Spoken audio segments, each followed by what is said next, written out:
Good afternoon. It's afternoon now, it's not morning anymore. I want to say thank you for coming to our last Lenten recital today. We'll resume this next year, I hope. I'm having a good time. I don't know about you guys, but I am. Okay. Thank you for coming. So, not to put a pun in this, but we're ringing out our Lenten and we're ringing in our Palm Sunday, Holy Week, and Easter. And what a great way to do this with Ellen playing today. So musical and so gifted. I'm so glad that she's able to do this with us. So stay tuned for the next year and the next season when we come. In closing, I would like to say for Memorial Presbyterian Church, thank you to all the staff, the pastoral staff, custodial staff, office staff, everybody that helps to make this a reality, because it's a great effort of work, and I so appreciate them. So I will move to the piano, which is where I need to sit today, and you can welcome Ellen.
In August of 1994, I was preparing to audition for the fourth chair French horn position in the Ann Arbor Symphony when I received a call from Jerry Blackstone. That's the Dr. Jerry Blackstone of the University of Michigan choral and conducting fame. But in 1994, he wasn't famous yet. Just the new director of, the Wi-Fi is messing with me. Just the new director of the University of Michigan Men's Glee Club and the director of music at the church I was attending. The church had been given a memorial gift of 2 octaves of handbells, and knowing my music background, he was wondering if I would start a handbell choir. Well, I didn't win that 4th horn audition, but I did start a handbell choir. And the rest, as they say, is history, of course. It wasn't long after that I was at some handbell something or other with my mom, and while browsing through some music for sale, I came across a collection of easy handbell solo arrangements by Christine Anderson, often referred to as the Red Book, and thought it looked interesting. And shortly after, I rang my first solo in church, Amazing Grace, and never looked back. Incidentally, this almost backfired on my handbell choir recruiting efforts, as people were wondering why I needed ringers when I could ring all the bells by myself. With the next 3 selections, we'd like to take you on a journey, starting with a leisurely walk in the garden with Jesus, then a ride to heaven in a chariot with the prophet Elijah, or alternatively on the Underground Railroad to freedom north of the Ohio River. Listen for the nod to the River Jordan as a quote from Deep River sneaks in. We will finally come to rest with the assurance that God's love is personal. Because he cares for the smallest things, like a sparrow, he certainly cares for us.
cleaning up in between is called housekeeping. But unlike the piano, Adrian's lucky. Her notes can't randomly get put in the wrong place. So I double check.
Fun fact, my Fitbit thinks I'm swimming when I'm reading.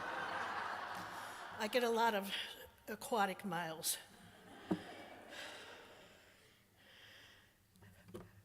One of my favorite poems is The World I Live In by Mary Oliver. While browsing through the Lenten devotions by Terry McDonald Ott that the study ministry provided for us this year, I was struck by the coincidence that today's devotion actually quotes that poem. Obviously, it was meant to be shared.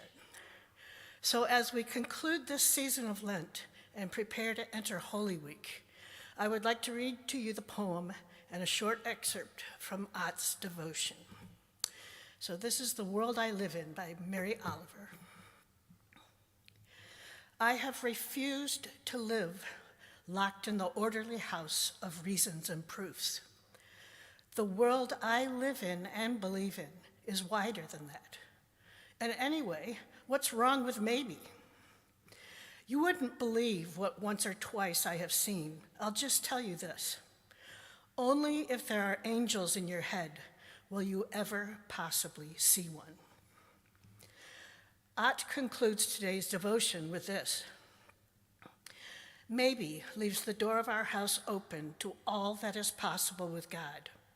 Maybe acknowledges our doubt without losing our faith.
you.